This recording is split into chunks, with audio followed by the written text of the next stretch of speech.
That's dinner right there.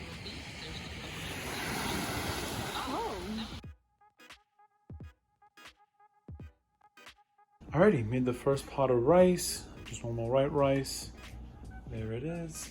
I haven't been eating rice the last couple of days just because all I had was the old rice and it was really starting to get gross. So, and we were all gone. So yeah, first thing on rice, let's go. Alrighty, just finished the cardio today. Went on a pretty long bike / walk. And a lot of hills, and it started raining a little bit. But yeah, it's a good workout. Alrighty, so it's the end of day 10. Just drove home from the beach, then I had a long day at work, but now it's night, time to go to bed, back outside. So yeah, day 11, here we come. Hey, good morning. It's August 11th, so day 11. Just woke up and ready to get this day started. So I'm watching Survivor, and one of the guys there threw a challenge. And I think that's a really interesting topic to talk about. You know, should you throw challenges? What's the benefit? When should you? When shouldn't you? In general, I don't think it's a good idea. I mean, in throwing challenges, you're saying that you would rather have someone on the other team more than someone on your team or your tribe. And certain scenarios, it makes sense. You know, if you've done like a mid-season swap where some of your original tribe is on another tribe, that makes sense, and you have the majority and maybe they don't have the majority, that makes sense to throw it. If you're doing like blood versus water, where you have a loved one on the other tribe and it's kind of late in there and you can afford to lose some, that makes sense. Other than that, I don't really think that you do have a benefit in losing a person. I mean, unless it's, you know, unless they're dumping rice or something crazy, like actually a negative on camp life. I don't think it makes a lot of sense, because while you might question whether or not that person is with you, someone on the other tribe is not with you, for the most part at least. There's also the discussion of maybe your tribe's too big and it's better to have a more consolidated, stronger group. Maybe right now it's episode 4, so that's too early to do that in. But maybe later, if you haven't lost. I know I was looking up different terms and different strategies. There's one called the intentional mat saying, which is, you know, in Survivor Philippines, when that tribe lost every single challenge. And, you know, being like an individual player can have its benefits. Kind of just slide by, you know, find groups you can team up with, alliances you can align yourself with. But in general, I don't think it's a good idea. So, an update, that guy who threw the challenge ended up getting voted out. You know, that brings it to one of the main points as to why you don't want to throw a challenge. Is that at the end of the day, it might be your name written down. Which brings us to another point that I would want to talk about. It's about like voting out athletic people, because he was one of the more athletic people. This was the fourth episode. So there's still a lot more Survivor left to be played, and you just voted out someone who might help you in challenges. Now, they had been very good up to that point, so maybe they didn't need him, but you gotta win challenges, because if you want to go far, you need numbers into the merge. The only way you can ensure that is by winning immunity challenges. Best way to do that is by keeping your athletic people and people who are good at puzzles.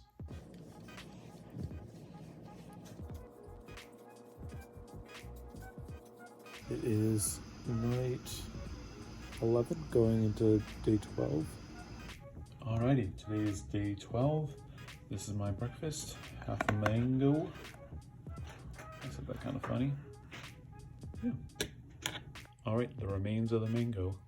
Alrighty, just finished 6 Way to Make People Like You. Principle 1, become generally interested in other people. Smile, remember the person's name, be a good listener, talk about their interests, and make them feel important, and be sincere. Now on to how to win people to your way of thinking. So I'm going to take a brief pause from how to win friends and influence people and read some of Stranded. So I figure the best strategy would be to find all the edge pieces and just do that first. Eventually I'm gonna have to put some of these pieces back in. Didn't have really enough room on the table to work with. Here we go. My first match. Alrighty, it's day 12, that means it's the challenge. So today I thought I'd switch it up a little bit and do like a food challenge. So I already did like the crickets earlier, which is kind of like an interesting type of food. But I figure let's go something that's more challenging for me. I've got pepper. Now I know what? Oh shoot, I dripped on my computer. I washed it beforehand, so it's just water. I know obviously a lot of people this isn't too bad. I don't know if you can tell, but I'm not very good with spice. So this just ought to be interesting. Since I'm eating this is going to be a one take, so hopefully I don't mess up. And you're getting my authentic reactions. And I'm going to try to eat the seeds as well. So here we go.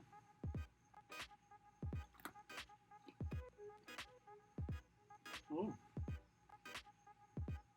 Okay. Okay. That's hot. That's hot.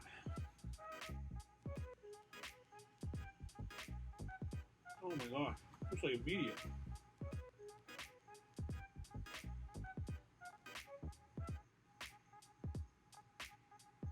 Whoa, people are crazy.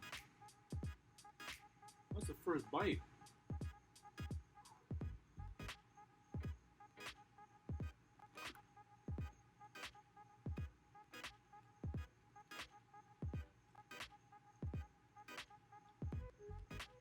Oh my god.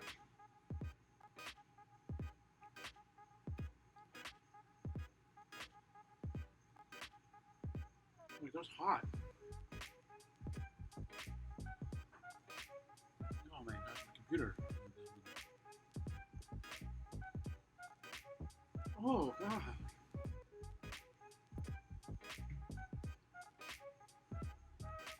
Well, this is a struggle. I wasn't sure this would really be a challenge, but golly bum, is it ever? This is also the first thing I've eaten since the banana this morning.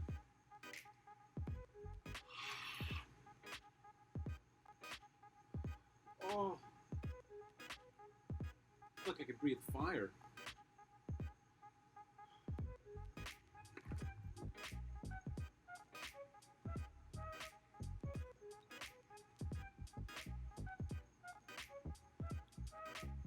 Ah.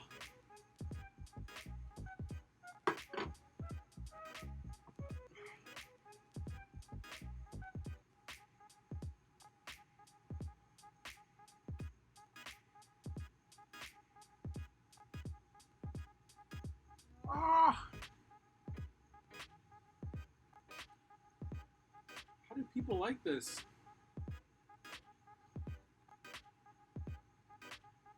Oh, there's still so much left.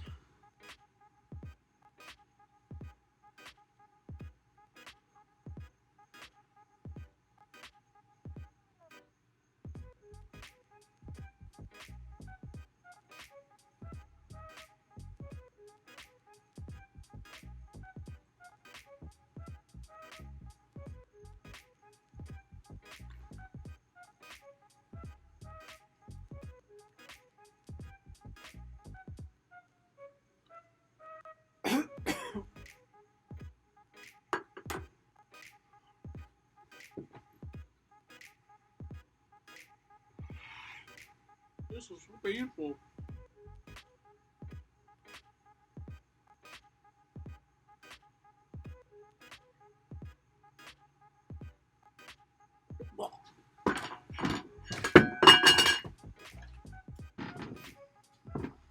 I threw up.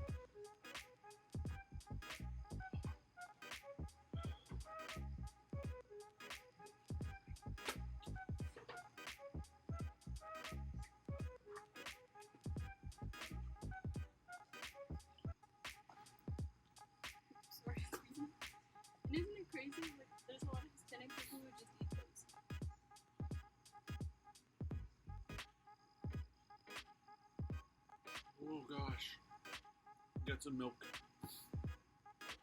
First milk I've drank since this challenge started. If you know me at all, you know I love milk. This is nice.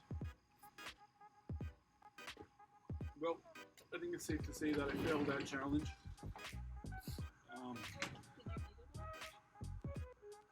You know, when I got up to throw up, the plate fell. Well, you ate most of it. Yeah.